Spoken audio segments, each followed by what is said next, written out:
Pleasant day to all of you. I am Jem and I was assigned to report about phonological awareness. I knew that this topic was discussed a couple of times, so what we will have now is our refresher. So to start our discussion, let us begin with what is phonological awareness.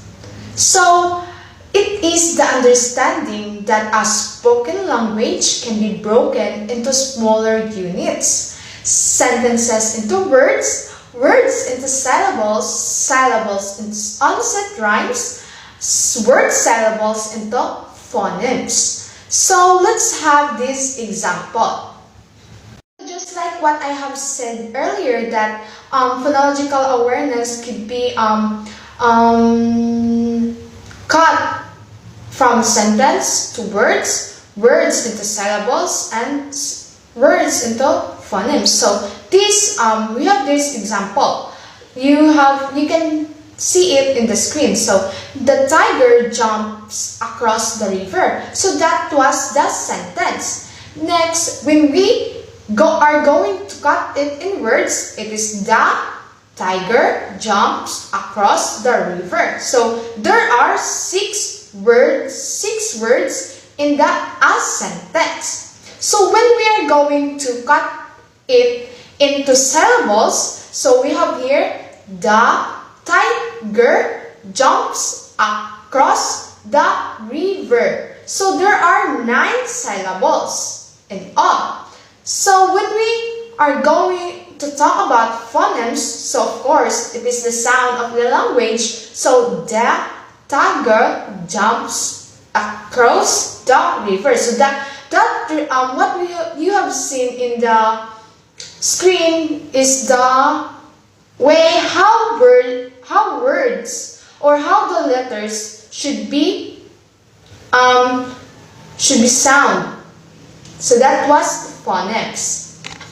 So now, from the given example, that we know that phonological awareness is the ability to work with sound in a spoken language, sets the stage for decoding, blending, and ultimately word reading. So phonological awareness begins developing before the beginning of formal schooling and continues through the 3rd grade and beyond. So how phonological awareness continues to contribute reading development. So we know from the phonemes that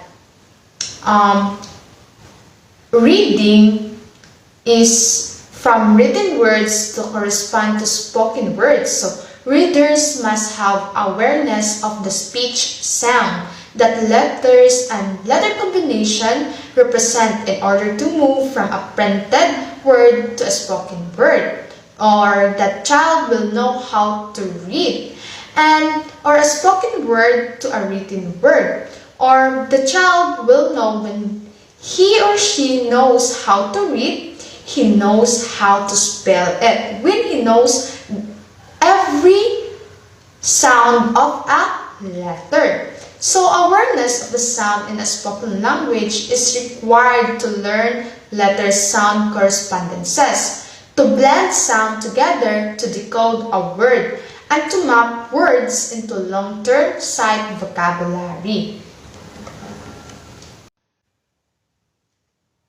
In phonology, the central unit is phoneme.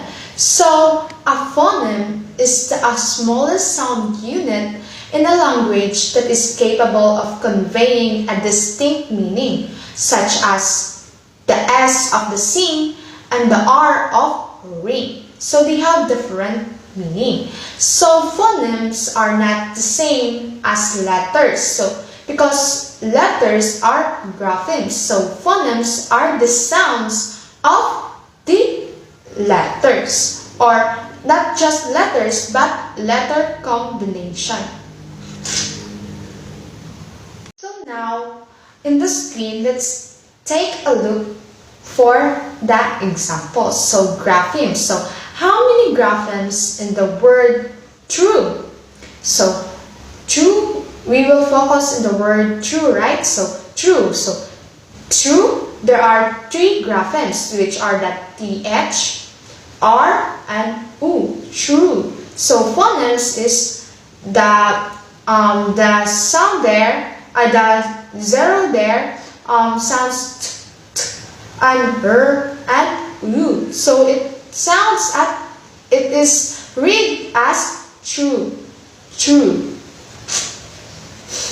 So phonics is knowing how letters, names, and phonemes relate to each other. So it is matching the sound of spoken language with individual letters or group of letters. For example, the sound of key can be spelled as C, key, or CH. For example, when a child is taught the sound for letters T, P, A, and S, they can start to build up word tap, taps, pat, pats, and sat. So phonics are also known as letter-sound correspondence or grapheme-phonemes correspondence. So in your screen, there is the auditory skill and phonological awareness. So why is it this phonological awareness requires auditory skills? So this is the ability to hear and discriminate phonemes require adequate auditory skills or perceptual skills. So phonological processing for reading requires auditory skills. So first is auditory discrimination, the ability to recognize differences in phonemes or the sounds. This includes the identifying words and sounds that are similar to those which are different. So you are able to recognize which is the same and not. So auditory memory, the ability to store and recall information which was given verbally. So you can easily have you can easily remember what the teacher tells you. And next is the auditory sequencing. So the ability to remember or reconstruct the order of items in a list or the order of sounds in a word or syllable. And the next one is auditory blending. So the process of putting together phonemes to form words. For example, the individual phonemes are ka, and ta are blended to form word cat. So while reading is challenge for children with auditory processing disorder, so not all children have this adequate auditory skills because there are some students have this disorder called dyslexia. And Mom Ampuan already talk about what is dyslexia is. So how the teacher what should the teacher will do in this disorder that will interrupt the phonological awareness of a child. So processing, in reality, auditory processing delays in varying degrees are responsible for most reading difficulties. And these are cognitive delays best treated with brain training exercise, not wordless or extra instructions. So you just need to have brain training exercise for the children who have these difficulties so that they can manifest and they can cope up with that lesson and they will learn that phonology. So in your screen, there is auditory, visual skills, and letter-sound correspondence. So it is the ability to hear and discriminate phonemes require adequate auditory skills and auditory perceptual skills, just like what I have said earlier. And the next one is the ability to see and discriminate reversible letters require adequate visual skills and visual perception skills, just like what I said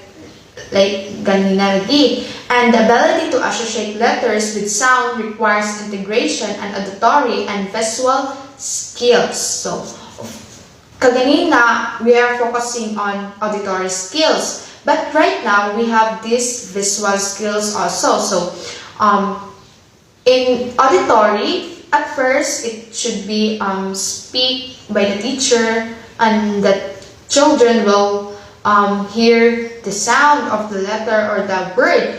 While when in visual, the teacher will post a word or post a word, and it will have the perception of the child and that production. Same process lang, but different starting point. It could be visual or it could be auditory. So in early development to late development of child, it starts with rhyme and alliteration, sentence segmentation, syllable blending and segmenting, onset rhyme blending and segmenting, phoneme blending, segmenting, and manipulation, or also known as the phonemic awareness. So now on your screen, we have this letter-sound correspondence. So phonemes as vowels. So short, there are short and long. So E, A, O. So there is short. Example: kit, dress, truck, lot, foot, up, bonus. And for a long vowels example are fleece, bear, pound, tot, gauze, nurse. So that was examples of phonemes in a vowel. Consonants are it is a combination of two consonant letters, or it could be one letter lang, but it is consonant. And the next one, there are diaphragms and diphthongs. So there are CH, CT, GH, KN, and GPH, and so on. So there is also a consonant then. BL, CL, SC, CL, PL, and so on. So in early development of phonological awareness, the teacher should have this awareness and rhyme alliteration. So there as what you have seen in your screen, that there are examples there that from star, are the onset, and rhyme is the So up is onset, up is and is the rhyme. So rhymes, we already know this in our elementary grades, that rhymes are words that sounds the same, like pick, click, kick. That's what some examples of rhymes. While alliterations are words that start with the same onset. So onset is the first letter of a word.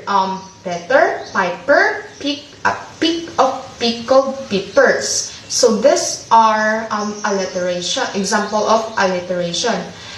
And rhyming words on alliteration help students to discriminate phonemes as well as identify similar sounds in a word. So just like when the child have this auditory skills, which is very important, in rhyming words, they can distinguish which are the words that sounds the same, right?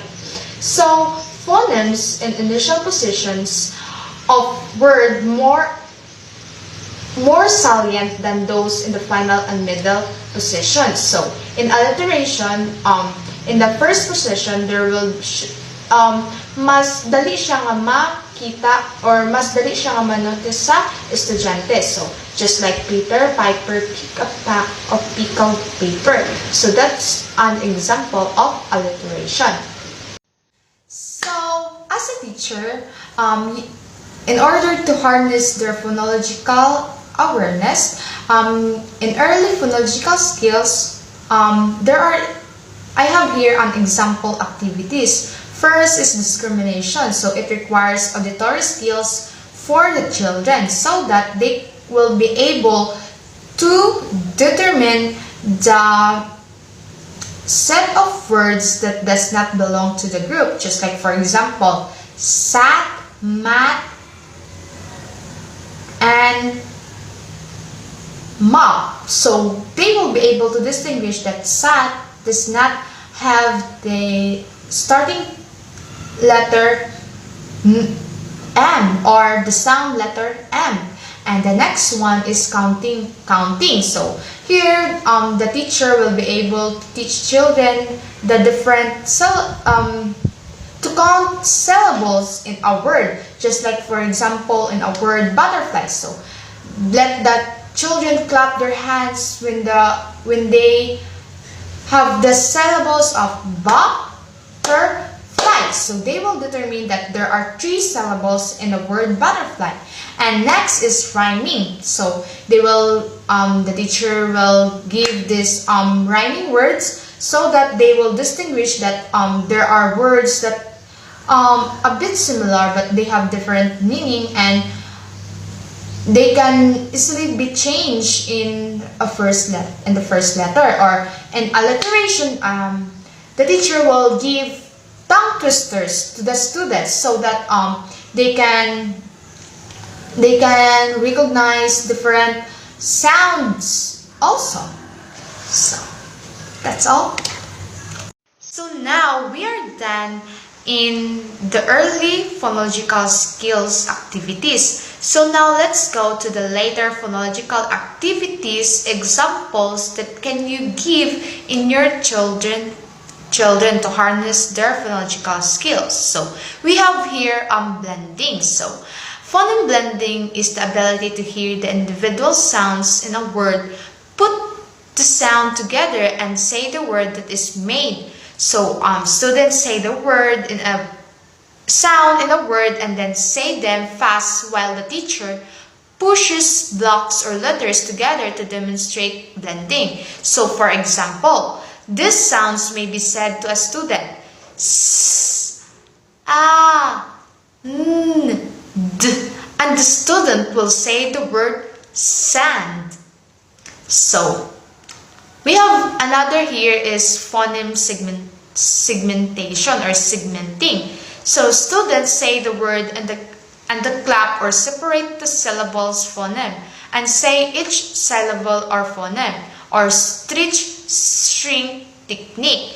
So phoneme segmentation is the ability to break words down into individual sounds. So for example, the child may break the word sand into its component sounds like s, a, n, and d, or the syllable or the syllable which I have said earlier, that clapping their hands to determine the sound of the letters. So we have here manipulating. So this manipulating have deleting, adding, and transposing. So we have here the example activities for phoneme manipulation. So first, deleting. So listen to words and say them with a first sound. What's walk without D, present tense, and what's books without S, or singular. Or in adding, so listen the words and add syllables or phonemes. What's, just like for example, what's run followed by ing, so running. And what's run followed by S, so it will be runs. So we have here another substituting. So the child listens, changes phonemes in a word. So example, we have the word dog. So you will task the children, what if the letter O in dog will change into letter I? So it will be a new word which is dig. And another example activity for manipulation is that transposing, where the reverse you will reverse the sound. Swap B and T in bat. So, swap B and T. So, imbes nga ang first word is kay, di ba, bat. So, the first word is letter B. So, you will swap B to T. So, T is the first word, first letter, first letter, and then that letter B will be the last letter in the word. So, the new word will be tab. So, in the simplest examples of manipulation, you should have add sounds. Give students a word and a specific sound to add the beginning or end. Or subtract sounds. Start by deleting initial sounds. For example, say mat without more, scamp without S. Once students feel confident with this, try deleting end sounds. Say skimp without the P, so it's skim. Or take out a sound from the middle of the word, prick, without the R, so it will have the word pick. Or substitute sounds, so practice saying and writing words as you substitute sounds. So, for example, ask students to change rat into sat or sop into sip. So that was another way in examples of manipulation.